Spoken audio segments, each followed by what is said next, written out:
Oi, gente, tudo bem? A Pro tá aqui para ler para vocês a atividade avaliativa de ciências, tá bom? Então a Pro vai ler questão por questão, fiquem tranquilos, são 11 questões da atividade, então eu vou ler uma por uma, vou explicar para vocês. Podem consultar o livro didático, lembre que vocês têm essa possibilidade, então façam com tranquilidade para fazer tudo certinho, tá? Só se certifiquem, antes de finalizar a atividade, de que todas as questões foram respondidas, tá certo? Vamos começar a trabalhar então? Vamos lá! Atividade 1. Você sabe o que são dedoches? São fantoches utilizados nos dedos para representar personagens e contar uma história. Aí vai ter aí, na avaliação de vocês, duas mãozinhas com dedoches de uma onça pintada e de um jacaré. Imagine que você vai criar uma história sobre esses dois animais. Assinale as frases que contenham algumas características dele. Então, isso que vocês vão ver. Todas as alternativas que tiverem características relacionadas à onça pintada, ao jacaré ou aos dois animais, vocês vão assinalar, tá bom? Letrinha A. Tanto a onça pintada quanto o jacaré se alimentam de outros animais, por isso são chamados de carnívoros. Letrinha B. A onça pintada é mais ativa durante o dia, ou seja, é um animal de hábito noturno. Letrinha C. Os filhotes de jacaré nascem de ovos. Por isso, esses animais são ovíparos. Letrinha D. A fêmea da onça pintada carrega os filhotes dentro do seu corpo. Portanto, ela é um animal vivíparo. Então, todas as alternativas que estiverem corretas, vocês vão assinalar, ok? Os animais vivem em ambientes diferentes e se locomovem neles de diversas maneiras. As características do corpo e dos membros dos animais estão relacionadas com o modo que se locomovem. Pensando nisso, relacione a parte do corpo ou um membro do animal ao seu tipo de locomoção. Então aí vocês têm várias partes do corpo. A letrinha A, uma asa, a letrinha B, nadadeiras, a letrinha C, patas de um animal, de um felino, e na letrinha D, as patas de um anfíbio.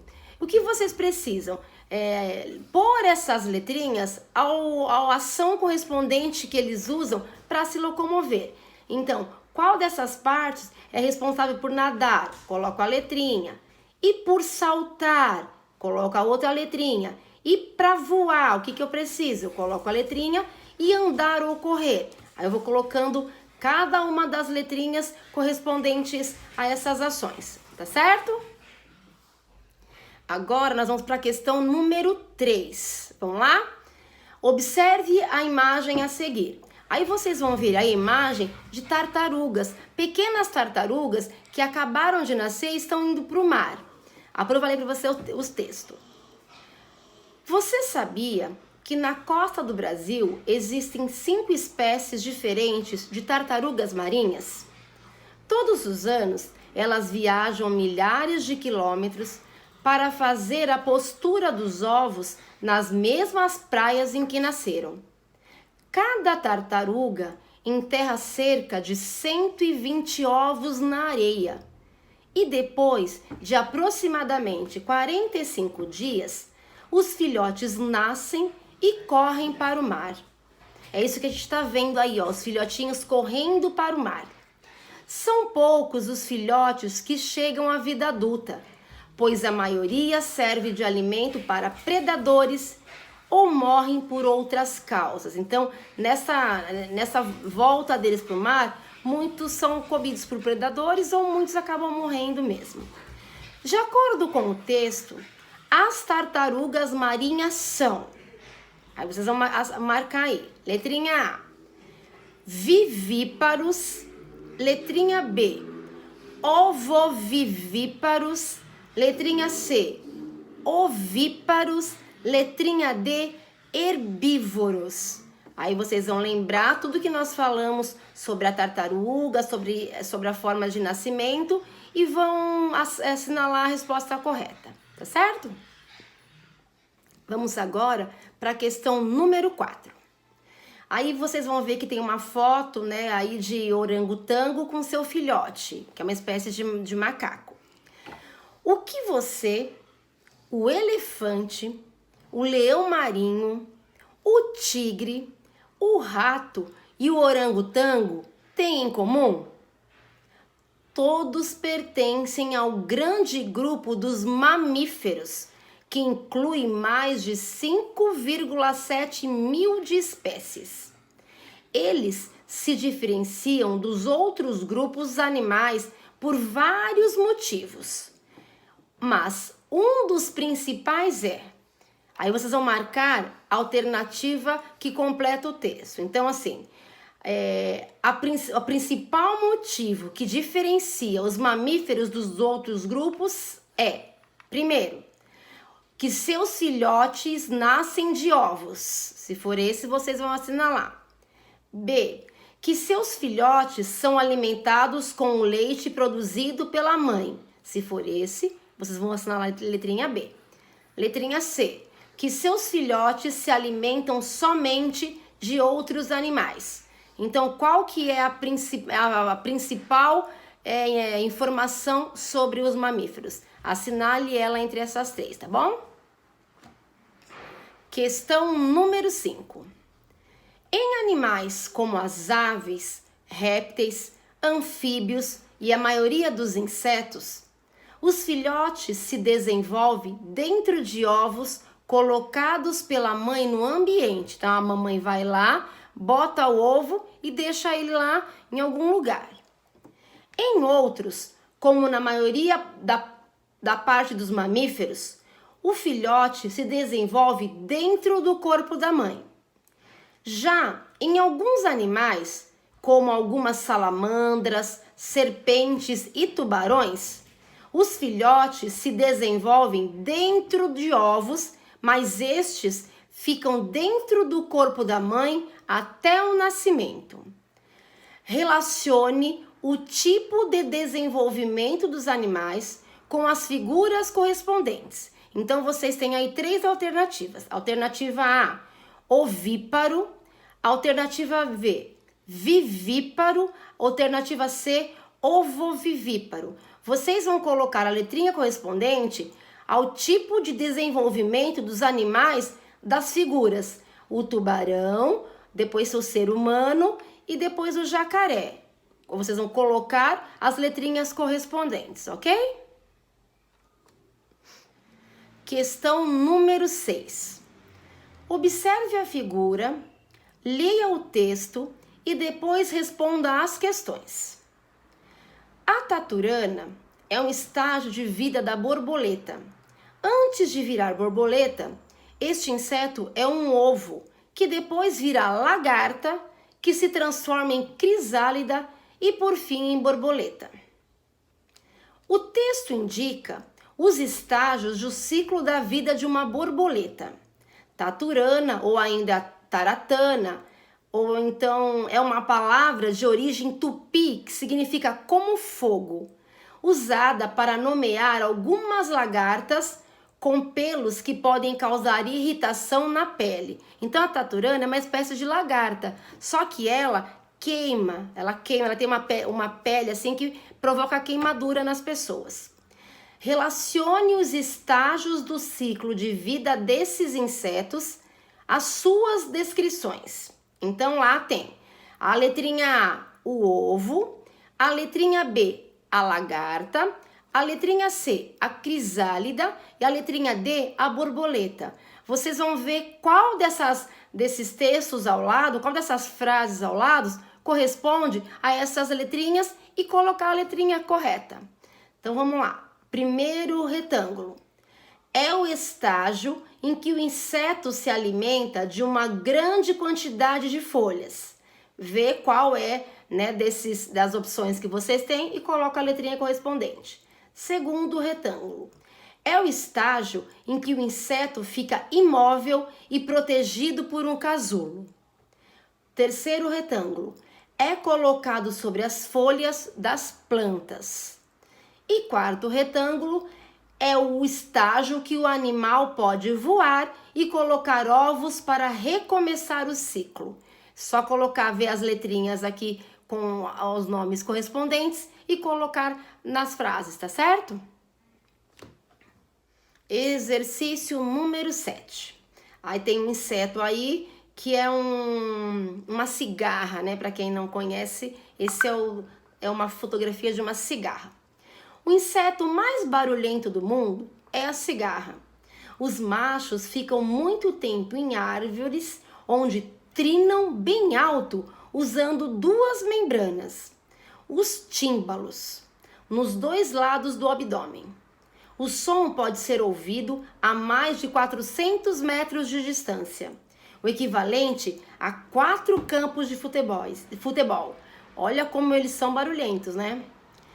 O texto trata da cigarra descrita como o inseto mais barulhento do mundo. A cigarra é um exemplo de inseto, animal classificado como invertebrado. Essa classificação se deve ao fato de a cigarra. Então, vocês vão assinalar a resposta correta. Por que a cigarra ela é considerada um animal invertebrado? Letrinha A, por não apresentar coluna vertebral. Letrinha B, por possuir uma carapaça rígida. Letrinha C, por apresentar coluna vertebral. Letrinha D, por apresentar poucos ossos. Aí vocês vão colocar a alternativa correta. Atividade número 8. Leia o texto. A teoria da seleção natural estava pronta na cabeça de Darwin. Os seres vivos sofrem modificações para adaptar-se ao ambiente. Os tentilhões, grupo de pássaro das Ilhas Galápagos, são um exemplo. Enquanto o tentilhão terrestre grande tem bico largo e forte para esmigalhar sementes duras, o bico do tentilhão canouro é longo e fino para pegar insetos em fendas. As adaptações acontecem porque a natureza seleciona os seres vivos mais aptos para sobreviver.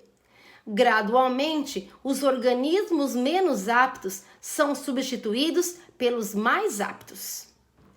O texto se refere aos diferentes tipos de bico que podem ser encontrados em um grupo de aves das Ilhas Galápagos, também conhecida como tentilhões de Darwin. A presença do bico é uma característica marcante das aves. Assinale com um X as outras características desse grupo de vertebrados. Então, nós vimos que o bico é algo característico das aves. Vocês vão assinalar aí qual é a outra alternativa que também tem características deste grupo, das aves. Letrinha A, o corpo é coberto por penas. Letrinha B, o corpo das aves é coberto por pelos. Letrinha C, as fêmeas possuem glândulas mamárias para alimentar os filhotes. Letrinha D, os ovos das aves apresentam casca resistente. Letrinha E, os ossos das aves são leves e ocos. Então, vocês vão ver aqueles que são verdadeiros, aqueles que estão representando as aves, né, as características das aves, e vão assinalar, tá certo? Exercício 9. No grupo dos vertebrados estão alguns dos animais mais populares e familiares aos seres humanos. Assinale a alternativa que apresenta o nome do grupo de vertebrados que tem as seguintes características. Primeiro, presença de pelos e de camada de gordura embaixo da pele. E também que as fêmeas amamentam seus filhotes por glândulas mamárias que produzem leite. Então, quais são os grupos de vertebrados que têm essas características, essas que a Pro acabou de ler para vocês? Letrinha A são as aves. Letrinha B são os mamíferos. Letrinha C são os anfíbios. Letrinha D são os peixes. Aí assinale a alternativa correta. Questão 10. Leia o texto sobre vespa do mar e depois responda a questão. Qual é o bicho mais venenoso do mundo? É uma água-viva com finos tentáculos de até 5 metros de comprimento que atende pelo nome de vespa do mar. Encontrada no litoral da Austrália, principalmente entre outubro e março, ela é muito mais venenosa que qualquer cobra, aranha ou escorpião do planeta. Um único indivíduo da espécie contém toxinas suficientes para matar 60 adultos. Ela é muito venenosa, né? A vespa do mar é uma água-viva, um animal que não apresenta coluna vertebral, não tem vértebra. Assinale a alternativa que apresenta outros animais com a mesma característica, ou seja, outros animais que não têm a vértebra. Então, vocês vão assinalar a alternativa que tem apenas animais invertebrados, ok? Letra A, sapo, cachorro e peixe. Letra B, caracol, camarão e aranha. Letra C, lagosta, pássaro e centopeia. Letra D, gato, jacaré e serpente. Nós vamos agora para a 11ª questão para encerrar a atividade de ciências, tá? Alguns animais podem apresentar semelhanças apesar de pertencerem a grupos diferentes. Por exemplo, alguns anfíbios do grupo dos sapos, rãs e pererecas são muito parecidos a alguns répteis. Observe as imagens dos animais a seguir. Aí tem, ó, uma cobra cega, tá vendo? Uma serpente, uma salamandra e um lagarto. Tem as 4 fotografias aí. Como pudemos observar nas imagens, há 2 anfíbios, a cobra cega e a salamandra, e 2 répteis, a serpente e o lagarto. Como podemos caracterizar anfíbios e répteis? Associe as características aos 2 grupos de animais, preenchendo com A aquelas que forem para os anfíbios e B para os répteis. Então, vamos lembrar de tudo que nós vimos dos anfíbios e dos répteis. Se precisar, consulta o livro didático e a gente vai colocar a letrinha E, A, para tudo que for característico dos anfíbios e letrinha B para tudo que for característico dos répteis. Primeiro retângulo, passam por metamorfose. Aí eu vejo que letrinha eu tenho que colocar aí, a A ou a B. Segundo retângulo, os ovos apresentam casca rígida, casca dura. Então eu vejo qual é a letrinha que eu tenho que colocar no segundo. Terceiro retângulo, dependem da água e da umidade para a reprodução, desenvolvimento e respiração. Qual desse grupo de animais depende disso? Quarto retângulo. Podem ter pulmões ou brânquias, mas também respiram por meio da pele úmida e fina. Então, qual é esse grupo de animal? Outro retângulo. Respiram somente por pulmões. Quem é que só respira por pulmões? E o último retângulo. Apresentam a pele coberta por escamas, totalmente adaptada ao ambiente terrestre. Então, observem bem, leiam com atenção e coloquem letrinha A para aquelas características que forem do anfíbio, letrinha B para aquelas que forem dos répteis, tá certo? Prontinho, gente. Agora é só entrar lá no campo avaliações para vocês realizarem atividade de ciências, tá bom? Não esqueçam que são 11 questões e certifiquem-se de que todas foram respondidas antes de finalizar, tá? Beijinho, tchau, tchau!